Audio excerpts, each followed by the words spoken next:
Meus irmãos, a paz do Senhor Jesus. A palavra de Deus nos ensina que os israelitas, por sua vez, eles trazem consigo três grandes feridas a respeito das suas vidas. Quando nós abrimos o livro de Gênesis, nós aprendemos que o povo hebreu, o povo que futuramente seria a nação de Israel, eles foram levados cativo para o Egito. Foi lá depois que o outro rei, que não conhecia José, os fez trabalhar forçadamente. E a palavra de Deus também nos ensina que o reino de Judá, que no caso seria o reino do sul, ele também foi levado cativo para a Babilônia, na época profetizado por Isaías e por Jeremias, no ano do rei Joaquim.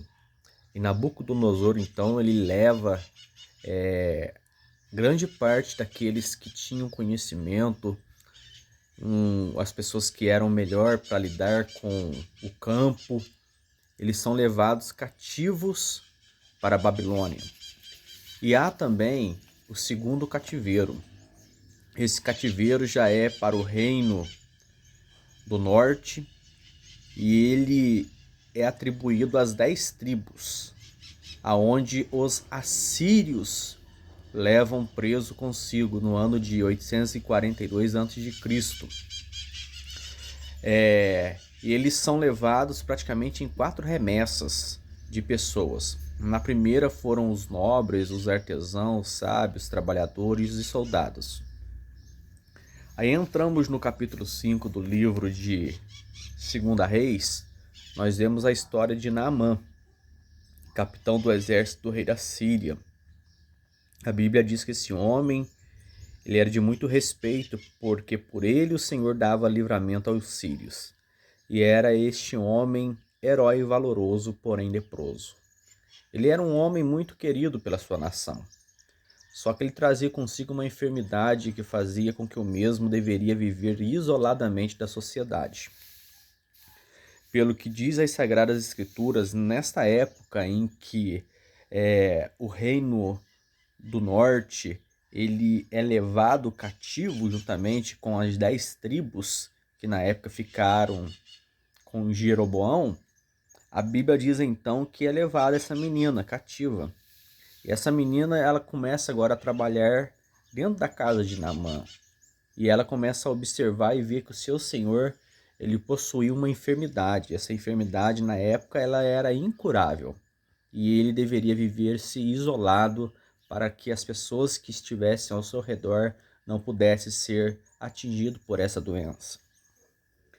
Então a Bíblia diz que, certa vez, essa menina, ela olhando para ele, ela vai dizer assim à sua senhora: antes o meu senhor estivesse diante do profeta que está em Samaria, ele o restauraria da sua lepra. Naamã, sabendo que havia uma possibilidade de voltar a ter o seu corpo sadio, então ele pede cartas para o seu rei. E com cartas na mão agora, diz as Sagradas Escrituras que ele vai até Samaria, chegando aonde era a casa do homem de Deus. A Bíblia diz então que o rei de Israel, ele ficou temeroso diante daquela carta que estava sendo enviada a ele. Só que o profeta, ele não tem medo das circunstâncias. O profeta disse: deixe vir a mim e eles vão saber que existe profeta em Israel. Então diz a palavra que veio Naamã com seus cavalos, com seus carros e parou à porta da casa de Eliseu. E Eliseu mandou somente uma palavra para ele dizendo: vai, lava-te 7 vezes no Jordão e a tua carne ficará curada e purificado. Meus amados, ele se irritou muito com essas palavras, porque ele achou que Naamã iria pôr-se em pé, ele ia invocar o Senhor, passar a sua mão sobre o lugar e restaurar o da lepra.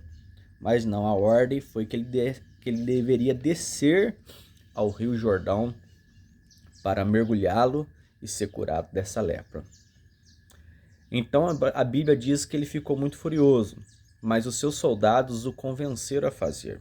E ele vai então, mergulha 7 vezes e tem a sua carne, o seu corpo restituído mediante a obediência daquilo que o profeta lhe havia dito.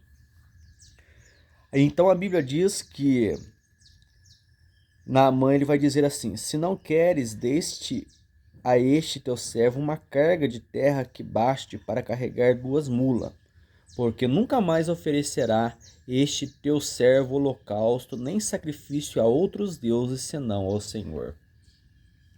Eu entendo aqui, irmãos, que a cura, quando Jesus Cristo ele cura de fato uma pessoa, ele fica tão agradecido que dificilmente ele voltará para onde ele saiu.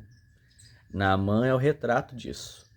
Naamã ele pede um pedaço de terra para levar-se junto consigo para a sua cidade natal, que a partir daquele dia ele não ofereceria sacrifício a outros deuses, tão somente ao Deus de Israel. Fique com essa palavra, guarde no teu coração, e se Deus ele prometeu, se Deus está pedindo para você fazer, faça com todas as suas forças, porque o milagre vai te alcançar em nome de Jesus.